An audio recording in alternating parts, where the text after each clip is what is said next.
lending has just changed, man. It's changed, and the biggest thing that I could say to somebody who wants to, is thinking about, well, how does my credit impact this?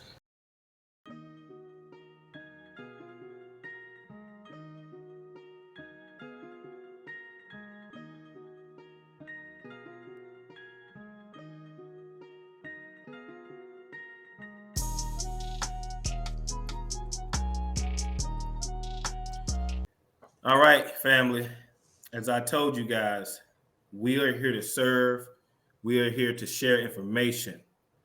And oh, I have someone special. I have the smoothest brother on the East Coast here with me today. I have Mr. Jamal Hasan. But before I introduce you, before you set the stage, let me make sure I bring your own Jarvis Hill projected the right way. Now, I've been knowing this brother for over 15 years, but let me set him up. So Jamal is a seasoned financial professional who has worked in the banking and finance industry for over 15 years. He was a retail branch manager, licensed insurance and investment banker. He is now a business relationship manager and a former real estate agent. Jamal is passionate for helping small businesses grow and succeed. He's an advocate for educating his customers. Over 15 years, Jamal has helped countless of businesses and individuals meet their financial goals. Jamal studied business administration at Norfolk State University and also graduated from ECU School of Risk Management. My brother's a native of Richmond, Virginia. Shout out VA. Uh, Jamal has spent the last 15 years building relationships with local businesses and organizations. He is a member of the Metropolitan Business League, the Urban Financial Services Coalition, the African American Chamber of Commerce, the Greater Richmond Chamber of Commerce, the Southside Builders Association, and he loves spending time with his wife and two children. When he isn't with them, he enjoys reading, writing, martial arts. The brother's bad, y'all. I'm telling you, martial arts, fishing, and studying history. Welcome to the show, my brother. How you doing? Thank you, sir. Thank you, sir. I'm doing well. I'm doing well. I appreciate that wonderful introduction, man. I'm just excited to be here, man. And just trying to, just trying to help people, just trying to, pass on what I know. And you give me an opportunity to do that, man. It's huge. So I'm excited. I'm excited this morning. Man, listen, let me tell you something I never told you before. We were in a meeting, and this is years ago when I first met you. You walked in, you had the suit on, and they came to you and you start answering the question, and you put the whole room in its place. And I was sitting there and just in awe, like, I got to know this brother right here. I got to get to know this brother because you've helped me grow in so many different ways from that day. And I want to put it out here and put it, let everybody know, man. Thank you, brother, for being that light and that example, man. Because, like I said, you the smoothest brother I know, man, and just man, well studied, brother. I appreciate that. I remember, I think it was that first, was it 2006? One of the first trainings and things that we had gone to. Jarvis stepped in there with the threads on. I said, "Oh shucks, man, we got something here, man. Look at these brothers. A couple, I think there was a couple of brothers in there. We just, we kind of connected, but you and I think we connected a little bit more than with everybody else, man. It was just right. It was just a good time coming up there together in banking. So, yeah, man. Good times. Some good times, man. So, I wanted to bring you on because, this show was about talking to entrepreneurs, people, executives, people like yourself who are experts in your industry. And I really want to focus on helping small business owners. And we don't really I don't normally we have a list of questions, but man, with our background and our history, I want to just kind of keep it high level. Okay. And just kind of start the conversation there. So, in your experience, Jamal, like having because right now you're a business banker with all of the years of experience. When we think about just a business owner perspective, when they come in just to open up a business account, Hmm. What documentation is flowing from their hands to yours to say, okay, let's get you set up properly? Yeah, man. I think that's a great question because a lot of people think that it's hard, but it actually doesn't require much. So as long as you have your driver's license or other primary identification, most of the time, depending on what type of business it is, if it's an LLC or if you're just kind of doing a sole proprietorship, if it's an LLC or another type of corporation, all you need really is an EIN number, and which you can get for free at irs.gov. Just bring a copy of that EIN notification letter, and then a copy of the state corporation commission certificate. All right, so those two things are in a conjunction with your ID will get you started with a business account just about anywhere. And that's pretty straightforward, right? I mean, That's your it. EIN, that's free. Mm-hmm. Your state corporation commission, wherever state you're in, you can go Right. apply online in that particular state and get that. So, driver license, Mm-hmm. EIN, and a state corporation commission document. Right. Which may, depending on the state, I'm sure they charge whatever fee they charge. Here in Virginia, currently it's $100, but each state is, going to have whatever fee they charge. Okay. Okay. Now, when it comes to accounts, are they getting like, should they be looking for like an account that has a minimum balance requirement? And I guess it all depends on which business they're in and what kind of set up. But like, what does that look like from the account side of it? Well, I always encourage people to, consult with their bankers on the best account for them. But 9 times out of 10, if you're talking about someone who's just starting in business, I think it would be fair to say that most banks, the financial institutions, are going to offer an introductory kind of business level account. The only thing that I would make sure that people are aware of is that business banking accounts are priced a whole lot different than your personal accounts. So in personal accounts, say, hey, look, keep this much money in here, otherwise it's X amount of dollars a month, right? That's right. On the business side, though, we look at transaction volume. So the more transactions you have, the more costly the account can be for you. And so you want to make sure that you go through there, talk with your banker, and understand how you're going to be charged. But typically, I would say somewhere around 100 transactions, most banks will include for free. And outside of that, then it'll be a per transaction cost on top of that. Yeah, and that's a great point. When we talk about per transactions, we mean like swiping the debit card. You have direct deposits coming in. You have checks written. That's right. Each swipe is a transaction. That's Is it. that accurate? That's right. That's right. Okay. Typically, I think industry standard is something between 30 and 40 cents per transaction over whatever's included, already in your, in your account. So That's just right. make sure you look at that and understand how it's going to work and where your limits are, and then you should be fine. Because when you first starting up, you have to be acutely aware of those expenses. So you go in, if they don't have a banker like Jamal educating you, and you go, yeah, it's a free account, but they don't tell you after so many transactions, Hmm. you start hitting those fees. So you get that bank statement, and then all of a sudden, what is this $5 charge? What is this $10 charge? That's right. And you can always upgrade, kind of move around. But people hear about limits. Oh, 100 transactions, and then after that, I'm charged. 100 transactions is actually quite a bit. I don't even think I hit a. Thank God, I don't really hit 100 transactions on my personal account. You know what I mean?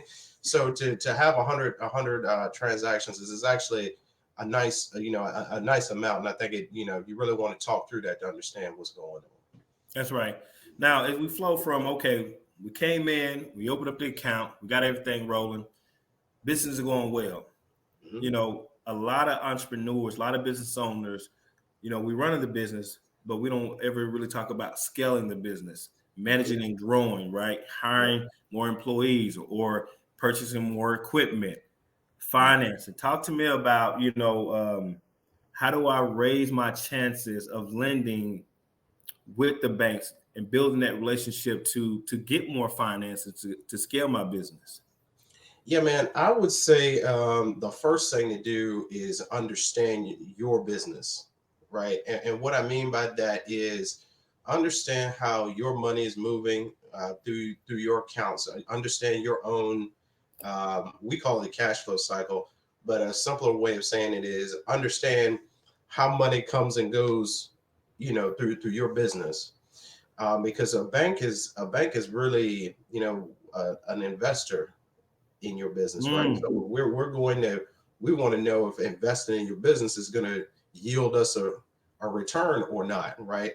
And that's right. so to understand that, we're going to need to understand your business. And I think, doing some homework, some prep work to kind of understand, like you should be able to answer questions. How much were your expenses last month? How much were your revenues this month? Is that more than last month? Is it less than last month? Right? Are you looking at it on on a quarterly basis? What did last quarter look like? Are you up? Are you making money? Are you losing money this quarter? And kind of understanding, okay, if you're losing money, do you know why? Is it seasonality? Is it that time of year where, sales in your type of business are traditionally down? Do you understand that that's what's going on? And so being able to talk through that and understand kind of how that functions, how your business is functioning, is huge in terms of getting ready to borrow money. So it's not like I hear people say you need to mind your own business. What Oh, you for just sure. said is you need to mind your own business. Look, if you don't mind it, somebody else gonna mind it for you, man. I'm telling you, and you don't Listen, want that. it is simple. I mean, what you just let me just recap what you just said because that was powerful. I just want to slow it down just a bit. Hmm. Understanding from month to month, maybe of hey, what were your expenses? How much did you spend this month? Hmm. Now, next month, did you spend less or did you spend more? Did your expenses go up? Did your income go up? You need to know those numbers. You Hmm. shouldn't just go into the bank and saying, "Hey, here's my information." You evaluate and calculate the numbers. You need to understand what that cycle looks like for you. Is it seasonal? Man, that was powerful, man. And like, I have these moments on the show where you get to dropping gems. I want to make sure I slow down because people you're gonna have to catch the replay on that because I really want to make sure that the entrepreneurs are informed and educated, which is going to empower them to walk into the bank knowing, okay, I know my money, where it's going, how it's coming in, when to expect my big deposits, when is my slow season, Hmm. and I can express it to the bank because if I can tell you, Jamal, during the winter season my income may not be as low, but right after the new year, look at my income now. Do Hmm. you guys take into account all that as well? Oh yeah, man. And understanding those needs really is what will allow us to in some cases to lend to you.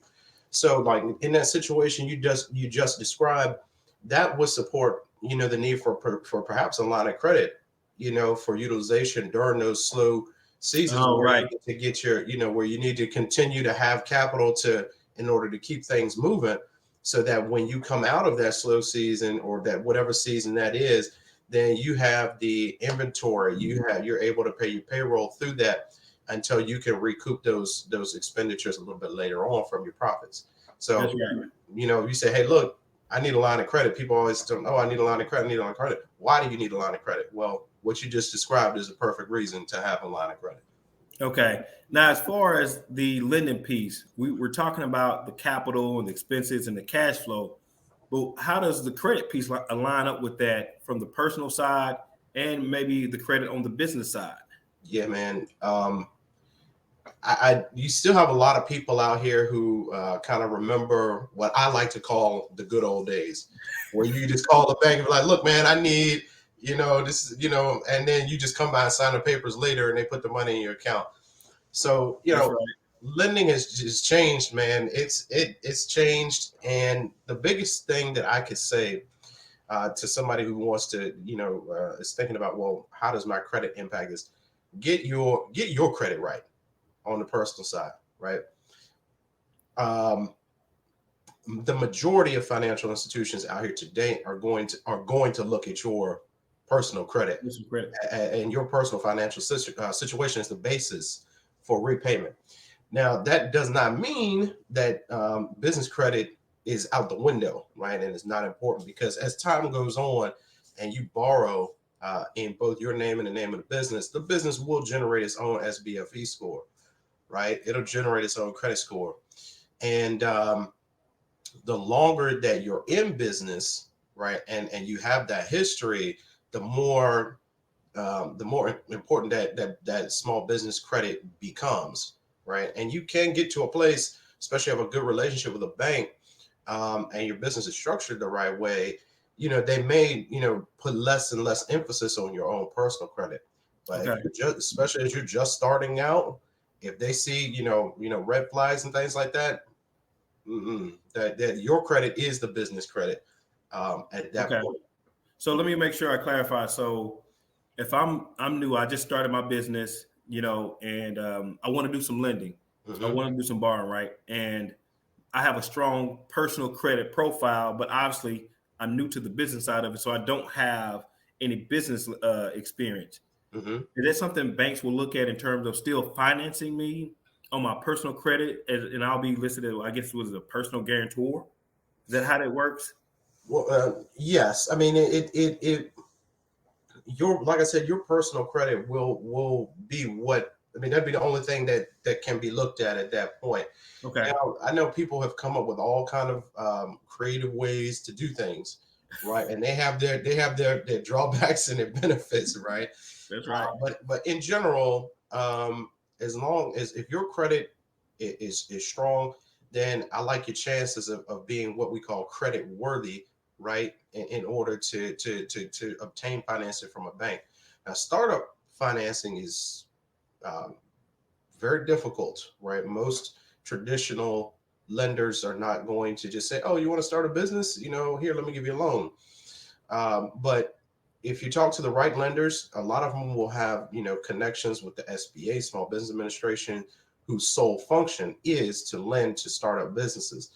And so I would look at some of your larger lenders for that, and some of these smaller lenders too. They may be a little bit more nuanced in what they're doing, but look for those. If you're looking for startup financing, look for those who have an affiliation with the SBA. That's going to make getting those funds a whole lot easier.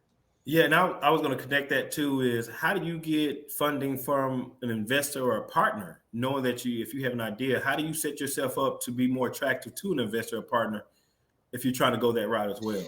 Yeah, so for an investor or partner, if I was going to try to obtain financing in that way, again, going back and making sure that number one, what's your personal situation look like? Because if I'm an investor, or if I'm an angel investor, or I say, hey, look, maybe I want to go in on this with you. First of all, I want to have an understanding of, can you handle your own finances before I hand you over you know a sum of money to invest in your business. um, and so kind of making sure that you don't have anything going on that would seem risky to a partner or an investor is key. And then the second to that is just going back to what we said before, making sure you understand, as the primary driver of the business, do you understand how to operate it, how to market it, how to leverage it? Are you ready to get out there and hit the streets, in a manner of speaking, and how confident did you feel about taking this product to market? Hey, listen, family. I told y'all we was gonna be coming with some good information.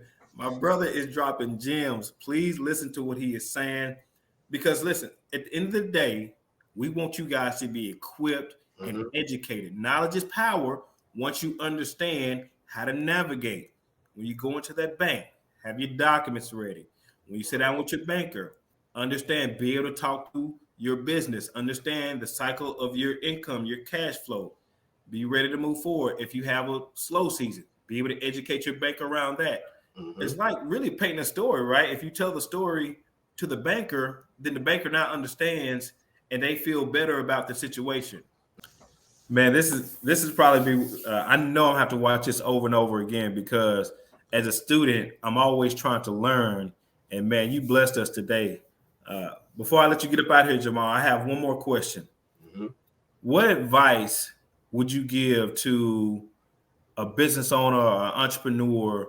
What advice would you share with them? What would you leave with them? I would say, always continue to learn about your business, right? Business in general. but can always continue to learn and seek out a mentor, somebody who's done this, Huge. who's been in that kind of in that field or related field. Get with somebody who's been down the road before, right? And continue to connect with them, and also continue to learn, man. Business is such a broad field, right? There's so many different facets to it. Educate yourself on, financial statements, educate yourself on, common business practices, generally accepted, principles of accounting, right? Like get you some basic, accounting down. I mean, it always continue to seek out, what you don't know, right? Continue to pursue knowledge, and that will allow you to make better decisions as you and your business grow and go into the future, man. And let that knowledge translate into more and more profits, more and more revenue. And there you have it. More and more profits and more and more revenue. Listen, I humbly say thank you, J Money, Mr. Jamal. I Thank you appreciate for having you me coming on. on the show, man, and sharing your years of experience. Of course. Family, if you don't listen to this show, now we're based out of Texas, but Jamal is in Virginia. So I know all the Texas people is going to watch the show. I'm like, I want Jamal as my banker, but unfortunately, you would have to be in Virginia. Right. Now, if you have questions, you can put them in the comments, and I will funnel those to Jamal. I have his personal connection. I will get in touch with him. But again, if there's something, if you guys have any questions, I know Jamal wouldn't have any issues of me funneling those questions to him to make sure that you guys are set up properly. We want you guys to win. This is your winning season. That's right. So if you're that entrepreneur, that business owner, watch this video. Check it out. Listen to the content. Listen to the information. This brother has over 15 years of experience. And I know him personally. I've seen him in action. I know he's what he's talking about. He is really step by step. He's going to educate you. He's going to sit down and walk through the process with you, hand in hand. That's why I want him on this show. So again, Jamal, thank you so much, man. And you're welcome. I know I'm going to have you back. I had a blast. It was good connecting with you again. And you guys, I know you see, you don't know this, Jarvis. Y'all see that logo on his shirt, right? My man, boom. There it is. Get you some merch, man. Get you some merch. And look, man, I would love to come back. I had a blast. It's good to connect with you again. And if people have questions, we come back and we can answer those questions. Okay. Well, there you have it. So, guys, hey, put your question in the comments. If we get about 10 questions, we'll get Jamal back on and have him in maybe as our monthly banker. Who knows? But if you got, we want to make sure that we're here to serve. That's so right. Again, Jamal, man, you have a blessed day. Thank you, brother. And I'm sure I'll be talking to you soon. Yes, sir. Good to see you.